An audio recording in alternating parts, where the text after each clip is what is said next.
Assalamualaikum warahmatullahi wabarakatuh. Perkenalkan, nama saya Ningsi Nasir. Saya mahasiswa kelas C semester 2, Pendidikan Guru Sekolah Dasar, Fakultas Keguruan dan Ilmu Pendidikan dari Universitas Patimur Ambon. Nama saya Rianti Wali. Nama saya Fatriani Udin. Nama saya Natasha Claudia Parinusa. Nama saya Dinda Jasmine. Di sini maksud kami membuat video ini yaitu untuk mempresentasikan materi kami.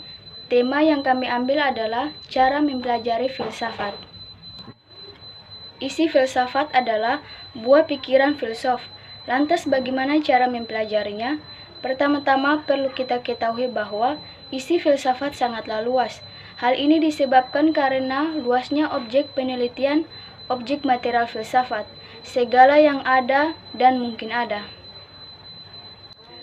Di sini objek material adalah yaitu hal atau bahan yang diselidiki, hal yang dijadikan sasaran penyelidikan, atau segala sesuatu yang ada.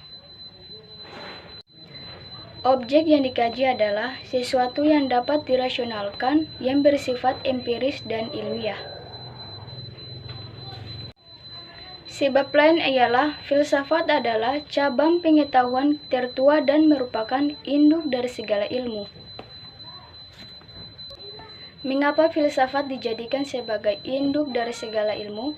Karena filsafat berjasa melahirkan berbagai ilmu dan kajian, baik ilmu sosial maupun ilmu alam, dan mempengaruhi cara pandang manusia pada peristiwa di alam semesta.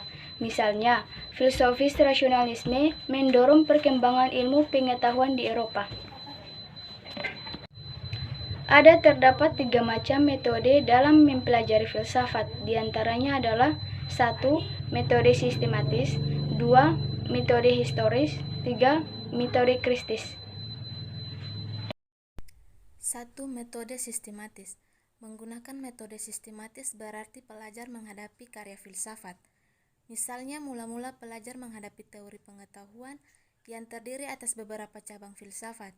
Setelah itu, ia mempelajari teori hakikat yang merupakan cabang lain. Kemudian ia mempelajari teori nilai filsafat. Nilai pembagian besar ini terbagi lebih khusus dalam sistematika filsafat. Tatkala membahas setiap cabang atau subcabang itu, aliran-aliran akan terbahas dengan belajar filsafat melalui metode ini. Perhatikan, kita terpusat pada isi filsafat, bukan pada tokoh ataupun pada periode. 2. Metode historis. Metode historis digunakan apabila para pelajar mempelajari filsafat dengan cara mengikuti sejarahnya, jadi sejarah pemikiran. Ini dapat dilakukan dengan membicarakan tokoh demi tokoh menurut kedudukan dalam sejarah. Dalam menggunakan metode historis, dapat pula pelajar menempuh cara lain, yaitu dengan cara membagi babakan sejarah filsafat. Misalnya, mula-mula dipelajari filsafat kuno, lalu filsafat abad pertengahan, kemudian filsafat abad modern. Variasi cara mempelajari filsafat dengan metode historis cukup banyak. Yang pasti, dengan mempelajari filsafat menggunakan metode historis, berarti mempelajari filsafat secara kronologis. Metode ini cocok untuk pelajar pemula. 3. Metode kritis. Metode kritis digunakan oleh mereka yang mempelajari filsafat tingkat intensif. Pelajar haruslah sedikit banyak telah memiliki pengetahuan filsafat. Pelajaran filsafat pada tingkat sekolah pascasarjana sebaiknya menggunakan metode ini. Di sini, pengajaran filsafat dapat mengambil pendekatan sistematis maupun historis. Langkah pertama ialah memahami isi ajaran. Kemudian, pelajar mencoba mengajukan kritiknya. Kritik itu mungkin dalam bentuk menentang, dapat juga berupa dukungan terhadap ajaran filsafat yang sedang dipelajari.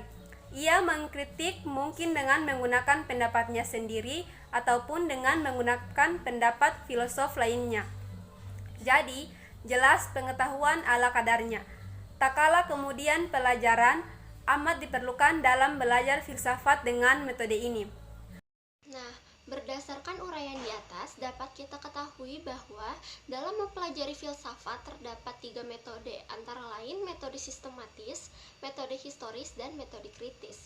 Masing-masing metode ini dapat kita gunakan sesuai dengan tingkat pengetahuan kita mengenai filsafat. Selain itu, metode tersebut dapat memudahkan kita dalam mempelajari filsafat.